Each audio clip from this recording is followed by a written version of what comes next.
What does it take to be an American? In this special series, we will explore how education allowed one Egyptian man to become an Egyptian American. I'm Gayatri Sundarajan, and welcome to Culture Shock. Michael Armanius was born in Cairo, Egypt, with a curiosity that was not quenched in his childhood. Seeing foreigners gawk at the pyramids confused Michael, who did not understand the connection between the pyramids and his heritage. I was born in Cairo, and shortly after we moved to a remote area on the Delta, and where I received my elementary education. What I mean by remote is, we grew up where I had no idea I never seen a library before, never seen a museum before. When you were in school, what type of literature, what type of resources did you have access to? My information or my knowledge came through the school books, the government school books and newspaper. And they were very much a propaganda tools for the government. Can you tell us about what your first interaction with non-Egyptians or people who were tourists at that time were? What I remember about foreigners was through watching buses carrying people from the airport to the pyramids and the Sphinx. And that was it. Someone in a shiny bus coming from unknown, strange place. And we were very much curious about their environment, their world, where they grew up, why they used to come to Egypt, why they were interested in the pyramids. We had no idea why these people used to come, be inside a bus and isolated from us. What was your opinion of the pyramids at that time? I visited the pyramid one time when I was around 14 years old. It looks fancy, it looks big, that was it. It would be years before Michael truly understood and appreciated his heritage. But after completing his schooling, Michael came to the United States.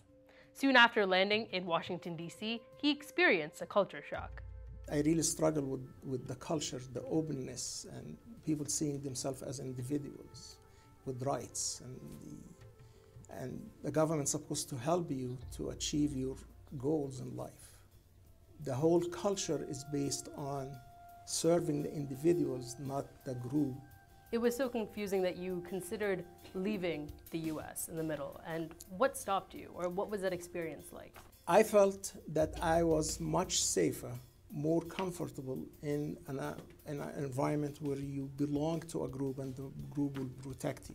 Now I'm in the States and it's up to you to do things. It's up to you to improve your skills and knowledge and life. And I didn't know how to deal with this. I wanted somebody else to make decisions for me. Now I have to make decisions for myself. What kept you in the US? I decided to go back to my favorite museum, which is the National Air and Space Museum. I walked in, and on a big TV screen, they show an Egyptian and American scientist. And I learned that he was a very important member of NASA and the Apollo program. What crossed my mind at this moment that if he discovered a process to be successful in the United States, then I can try to search for the same process. So I decided to follow his footsteps and stay in the States. Who was this scientist? Dr. Elbaz, Farouk Elbaz. 6 months after following in Dr. Elbaz's footsteps and remaining in the United States, Michael moved to Arlington, Mass. From the librarians at Robbins Library, Michael learned the invaluable idea of continuous learning, a skill that would later become the subject of his DBA. When we grew up on the Delta, we had no library, we had no books. So the concept of a library was new to me. So I decided to walk in, got my membership card, and I started discovering that I can take books for free. I also discovered the value of talking to people behind the reference desk. You ask them a question, and most of the time they will give you the answer you. And sometimes they said, I have no idea what you're talking about. Let's search this. So I learned the process of admitting that I didn't know, and the process of research, that you can always go back and increase your knowledge, and the truth is not an absolute. It can change all the time. Life is a continuous process of learning. By facing the world with an open mind and persevering through culture shock, Michael Armanius was able to find his place within American society And by understanding the idea of continuous learning, Michael was able to stay sharp in the ever-changing American landscape. Watch our next piece to see how Michael learned about his heritage and chose to give back. I'm Gayatri Sundararajan, and I'll see you next time.